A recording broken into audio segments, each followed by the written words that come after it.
For any teacher, there's one skill that makes everything else work. It's the foundation of it all: classroom management. Today, we're going to unpack a really practical toolkit from Dr. Nala Mustafa of the Modern British Academy. We're talking actionable strategies you can literally use in your classroom tomorrow. All right, let's dive right in. Here's the roadmap for today. First, we're going to lock down a solid definition of what we're even talking about. Then we'll build out your personal toolkit, the stuff you already have. After that, we'll get into arranging your actual space, load up on some proactive and responsive strategies, and finally, we'll tackle how to handle those really tough behaviors. Ready? Let's go. Okay, first things first, we really need to be on the same page. When we say classroom management, what does that actually mean? It's a term that gets thrown around all the time, but its real meaning is way more precise and way more powerful than you might think. So here's the big takeaway. Classroom management is so much more than just discipline. Think of it as a skill with three different layers. First, you've got the whole class, the big picture. Then you zoom in on the individual students within that class. And finally, there's organizing what actually happens, the activities, the flow, the learning itself. It's this whole approach that really makes a classroom thrive. So with that definition locked in, where do we even start? Well, we start with the most powerful and flexible tool you've got in your arsenal: you.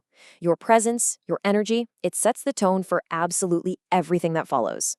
I want you to imagine for a second that you're a conductor leading this incredible symphony of learning. So, what are your instruments? The best part is, they're with you all the time. No special equipment needed. It's your eyes, your voice, and your gestures. Let's look at how to really use them. This is great because it breaks down the specific job of each of those tools.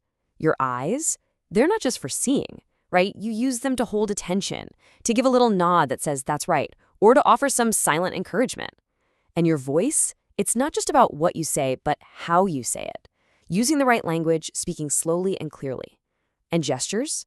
Oh, they're your secret weapon. They can cut down on your talking time, get a point across in a split second, and just make things more interesting. And please, let's not forget the simplest, but maybe the most powerful tool of all: just using your students' names. It's not just about getting their attention.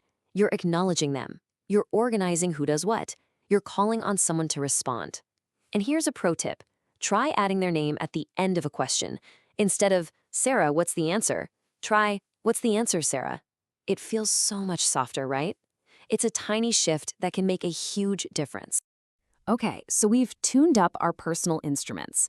Now let's turn our attention to the physical stage where all this learning happens, the classroom itself. Now, before you start heaving desks around, just pause for a second. What are you actually trying to achieve with this space? Because there is no one-size-fits-all answer.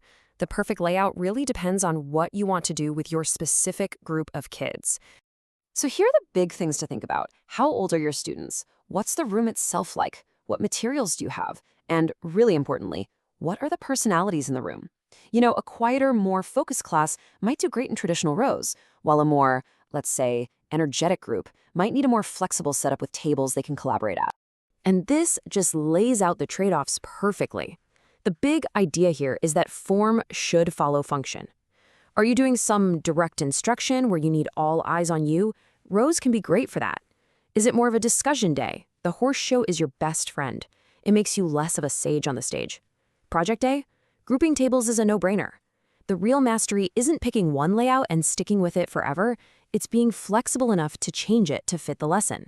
The layout of the desks is one thing, but how you group the actual students within that space, well, that's a whole other layer of strategy. So let's break it down. Whole classwork? It's great for creating a sense of community, and you have a lot of control. But it can be really intimidating for your quieter students. Individual work? Fantastic for building self-reliance, but you do lose out on that collaborative energy. And pair work? That often feels like a safer space for kids to share ideas. But, there's always the risk that the partners just don't gel. A master teacher knows exactly when to use each of these. Okay, the stage is set. You've got your personal tools ready to go. Now we need to fill your playbook with actual strategies. And we're going to split them into two camps: proactive, the stuff you do to prevent issues from ever happening, and responsive, what you do when they do pop up. Honestly, the absolute best kind of classroom management is preventing problems before they even start. That's what being proactive is all about. It means setting crystal clear expectations from day one. It means working to build a positive, respectful vibe in the room. It means planning lessons that are so engaging students don't even have time to get off track. And it means building genuine relationships. This stuff is the foundation. But hey, let's be real. Problems are still going to come up, and that's where your responsive strategies come in. The trick is to be calm and assertive, not aggressive. So instead of yelling, "Stop talking," you might say, "I need it quiet so everyone can hear the instructions." See the difference? It's about redirecting, guiding, and having a fair and consistent system of consequences. And as you get more comfortable, you can start weaving in these other really powerful techniques. Modeling the kind of respect and focus you want to see is huge. Giving students meaningful choices gives them ownership.